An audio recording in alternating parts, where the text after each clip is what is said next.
Eh bien bonjour, nous allons donc tenter de mener à bien notre projet. Nous allons donc dans le menu téléchargement, le menu répertoire, pardon. Nous cliquons sur le fichier CSV donc, que nous avons récupéré grâce au site DVF. Et nous avons, bon ici des petits problèmes, mais c'est pas bien grave, hein, c'est lié à des sauvegardes, voilà, c'est réglé. Nous avons donc notre fichier récupéré dans Excel et nous voyons que nous avons toujours notre problème là de séparateur point qui fait que nous n'avons pas le format nombre qui nous intéresse. Alors comment on va régler ce problème? Écoutez, une première méthode consiste à faire un rechercher-remplacer. On va rechercher les points et on va les remplacer par des virgules puisque c'est le bon séparateur pour obtenir un nombre sous Excel. Vous voyez que à partir du moment où on a fait le remplacement sur l'ensemble de la colonne, on a bel et bien maintenant un nombre. Voilà, donc c'est assez simple. Cette méthode au moins nous permet de suite de récupérer donc notre colonne qui était défectueuse. Nous allons pouvoir la transformer donc en format euro. Voilà, il suffit de cliquer sur le bouton monnaie et nous avons maintenant une colonne utilisable. Alors dans ce fichier récupéré donc automatiquement, nous avons un tas d'informations dont toutes ne sont pas pertinentes par rapport à notre projet. Nous allons donc supprimer les unes après les autres les colonnes, il suffit de se positionner dessus, de cliquer droit et de faire un supprimer. Évidemment, on adapte cette fonction en fonction de la version d'Excel ou son tableur si c'est pas Excel. Voilà, donc on supprime toutes les colonnes dont nous n'avons pas besoin. Nous pouvons évidemment aussi procéder par sélection de plusieurs colonnes, on n'est pas obligé de les faire une par une. On a pour ça plusieurs méthodes, soit on appuie sur la touche Shift tout en déplaçant, soit on fait avec la souris, enfin bref, ça, normalement, donc on sait faire. La méthode est toujours la même. On sélectionne la plage qui nous intéresse pas et on supprime. Voilà. Donc là, vous voyez, j'en enlève pas mal. Je ne vais garder finalement que l'adresse. Bon, la ville, je vais la garder, mais j'aurais pu très bien la supprimer. Puis je vais garder la surface réelle du bâti. Et puis un certain nombre d'autres informations comme le type de local, le nombre de pièces. Au passage, vous voyez que le nombre de pièces, d'ailleurs, si je voulais, bon, je n'ai pas franchement intérêt à faire des calculs là-dessus, mais si je voulais le traiter en tant que nombre, il faudrait que je fasse la même transformation. Vous voyez que là, on a une séparation 4.0 qui fait qu'on ne pourra pas traiter ça comme un nombre. Mais là, on n'en a pas besoin. On voit aussi au passage qu'on a dans le type de local, pareil, des récupérations qui sont faites bizarrement. Bon, ça peut être souvent le cas avec des accentués. Vous voyez que dépendance, là, le « et » accent a été mal interprété. On continue donc à supprimer tout ce qui ne nous intéresse pas.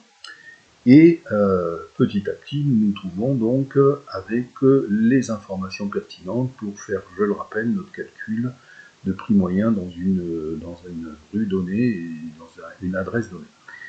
Voilà, les surfaces réelles, on a le même problème que tout à l'heure avec notre valeur foncière, c'est-à-dire que, toujours pareil, il y a ce problème de séparateur qui fait qu'on est en texte et non pas en nombre. Donc je traite la chose de la même manière, je fais un rechercher remplacer, je remplace tout et vous voyez automatiquement ça se convertit en nombre et c'est bien calé sur la droite. Alors j'ai ce NaN là, on voit d'ailleurs que ça correspond à un type particulier comment dire, de dépendance là. Donc je vais d'abord corriger pareil par remplacer, sauf que là j'ai fait avant un copier de la cellule parce que je vais pouvoir faire par coller voilà le contenu de la cellule parce que c'est assez difficile à retrouver là ces caractères bizarres et je fais un rechercher remplacer de la même manière donc voilà remplacer tout pop et on voit que ça y est ma dépendance est correctement orthographiée. Je disais donc oui que le NaN a été lié donc à des données manquantes. Ça va pas trop me gêner parce que de toute façon je ne m'intéresserai pas trop aux dépendances. Alors on continue donc notre projet. On va dans un deuxième temps insérer une colonne. Donc pour ça, vous voyez, c'est facile, je me positionne là où je veux, et j'active la fonction insertion. J'ai une colonne qui s'insère, je vais donc l'intituler prix au mètre carré. Ça, c'est pas une colonne qui existait, hein, mais moi j'en ai besoin pour faire ma petite recherche. Donc ce prix au mètre carré, ça va être égal évidemment à la valeur foncière divisée par la surface réelle. Là, ça peut se faire puisque j'ai converti mes colonnes correctement. Je vais resélectionner cette cellule et étendre sur l'ensemble de la plage de données. Vous voyez, top, je descends, j'étire. Je recopie donc cette formule qui s'incrémente automatiquement, et donc j'ai un calcul automatique du prix au mètre carré. Évidemment, j'ai une indication que la valeur pose problème là où je suis sur des dépendances avec, en particulier, donc une surface bâtie qui est égale à 0, c'est-à-dire qui n'est pas renseignée. Et une division par 0, évidemment, ça pose un petit problème à la formule. C'est pas bien grave de toute façon, puisqu'on voit qu'à chaque fois, ça correspond à des dépendances, et c'est pas ça qui nous intéresse, puisque nous, on va s'intéresser plus aux appartements et aux maisons. Voilà.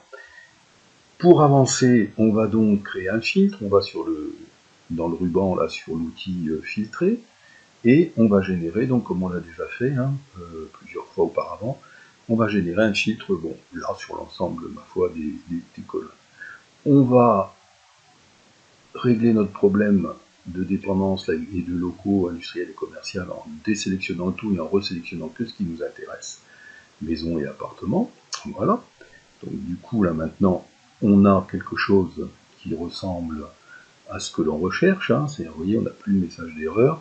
Alors, il faudrait, et c'est une règle, il faut toujours vérifier un peu les données, hein, qu'il n'y ait pas des trucs un peu aberrants. Il se peut des fois qu'il y ait des erreurs dans le fichier, donc il faut pouvoir le vérifier. On continue notre affaire, donc on va sélectionner que la rue Bonap, puisque c'est elle qui nous intéresse. Voilà, et là on se retrouve avec donc toutes les informations concernant la rue Bonap, quel que soit d'ailleurs le numéro. Hein. On voit qu'on a plusieurs numéros, tout ça étant dans le plus grand des désordres. On va donc, pour poursuivre notre affaire, maintenant activer une fonction de tri. On aura pris soin de sélectionner l'ensemble des plages et on va sur le menu donc trier. Alors on va pouvoir donc trier sur plusieurs niveaux. Une chose importante, vous voyez, c'est que si on ne veut pas avoir affaire au nombre des colonnes, il faut cliquer là sur l'entête, et là on a maintenant l'entête des colonnes. On va pouvoir donc trier de manière un peu plus lisible. Voilà. Donc on va sélectionner la première colonne. On va trier déjà par numéro. Hein. On va trier ensuite par date de mutation.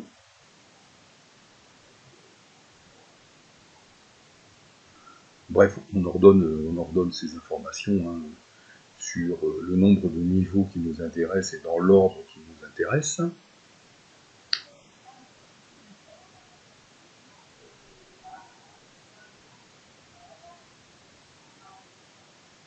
Voilà, très bien.